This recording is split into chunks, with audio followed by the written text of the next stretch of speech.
Chapter 18 of Gathering Blue. In chapter 17, Thomas and Kira are talking about making a doll for Joe, and then they go for a walk after lunch after they finished a little bit of their work. As they're walking around, Vanderer makes fun of Kira. Everyone's laughing at her, so they end up leaving. The women, where she used to work, are asking her, "Why don't you come back?" But she's not interested. They find Matt's friends, and they ask him where he is, because they haven't seen him for a couple of days, and they're worried. His friends tell him that he was in trouble. So they go to the fen where Matt lives, where people speak a little bit like this. They walk through the dirty, wet and rotten town trying to find him. They speak to a couple of different people, and eventually they make it to Matt's house, and they talk to his younger brother. His younger brother says that he was out looking for what they call a gift.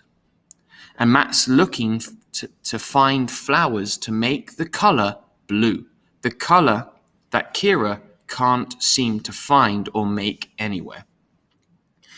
As you know, that Kira's creating the patterns and the colors for the dress, and Thomas is working on the big stick, the staff, for the singer at the big ceremony. Chapter 18.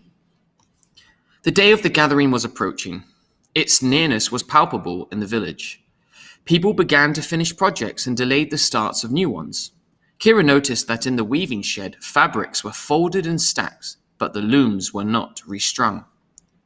The noise level subsided, as if the people were distracted with preparations and didn't want to waste time with the usual bickering. So it's quiet. People are busy. They're getting ready for the big ceremony. Some people washed. In his room, Thomas was carefully polishing the singer's staff again and again. He used thick oils and rubbed them into the wood with a soft cloth. Smooth and golden, it began to take on a glow and fragrance. Matt did not return. It had been many days now since he had disappeared. At night, before she slept, Kira held the scrap of cloth that had often assuaged her fears and even answered her questions. She wrapped it around her fingers and concentrated on Matt. She pictured the laughing boy and sought some feeling of where he might be and whether he was safe. A feeling of reassurance, of solace, came from the scrap, from her fabric, but no answer. They could occasionally hear the voice of the small singer, Joe, during the day. The crying had ceased, had stopped. Most often they heard repetitive chanting, the same phrases over and over, though sometimes, as if she were allowed a moment of her own, the high lyrical voice soared into melodies that made Kira hold her breath in awe. So they're just talking about how beautiful Joe's singing is. She crept down at night with the key in her hand and visited the tyke. Joe had stopped asking for her mother, but she clung to Kira in the darkness. Together they whispered little stories and jokes. Kira brushed Joe's hair. "I could thump with the hairbrush if and I needed," Joe reminded her, looking up at the ceiling. "Yes, and we would come." Kira stroked Joe's soft cheek. "Want I should make a song for you?" Joe asked. "Someday," Kira told her, "but not now. We mustn't make noise in the night. It must be our secret that I come here." "I be thinking up a song," Joe said, "and someday I sing it for you, 'orrid loud." "All right," Kira laughed. "The gathering be soon," Joe said importantly. "Yes, I know. I be right up front, they say." "Good for you. So you'll be able to see everything. You'll be able to see the beautiful singer's robe.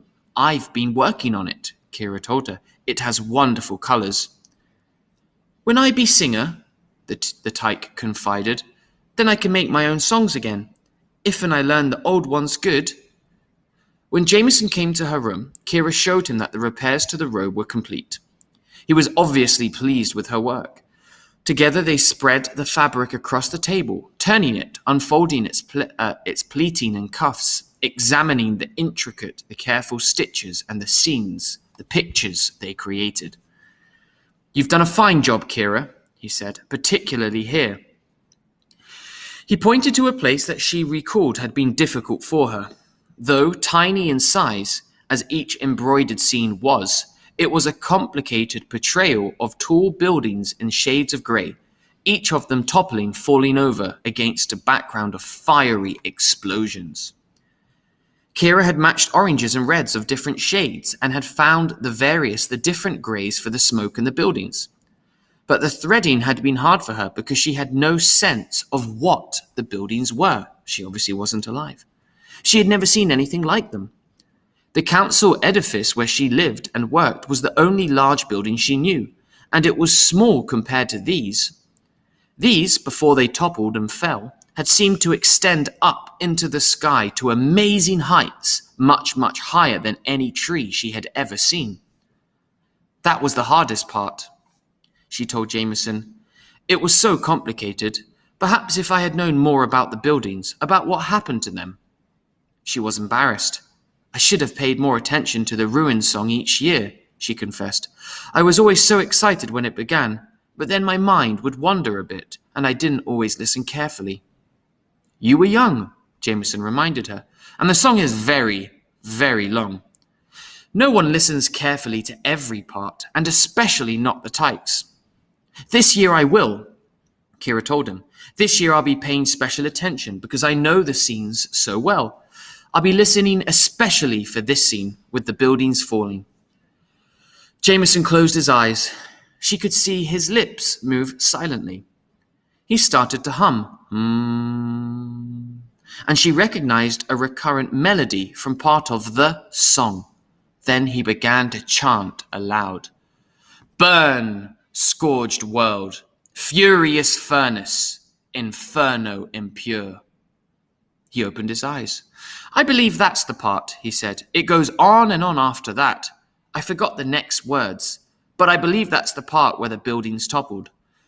Of course, I've listened to the song for many more years than you. I can't imagine how the singer remembers it all, Kira said. For a moment, she thought of asking him about the captive child below, the singer of the future, who has been forced to learn the interminable song. But she hesitated, and the moment passed. Of course, he has the staff as a guide, Jameson said, and he began the learning when he was just a small tyke. That was very long ago, and he practices constantly. While you've been preparing his robe, he's been preparing this year's song. The words are always the same, of course, but I believe he decides each year to emphasize certain parts. He studies all year, planning and rehearsing the singing of it. Where? He has special quarters, a special room in a different section of the edifice. I've never seen him except at the time of the song. No, he stays apart. They turned again to the robe, examining each section to be certain that Kira had missed nothing. A tender brought tea and they sat together, talking of the robe and its stories, of the history it told, of the time before the ruin meaning when everything was destroyed. Jameson closed his eyes again and recited, Ravaged all, Bogo Tabal, Temor Toron, Tutu now gone. Kira recognized the lines, some of her favorites, though she didn't understand them. As a tyke, the rhyming sounds had charmed her out of the boredom she often felt during the interminable song. Bogo Tabu, Timore Toron, she had chanted to herself at times. But what does it mean, that section? She asked Jameson now.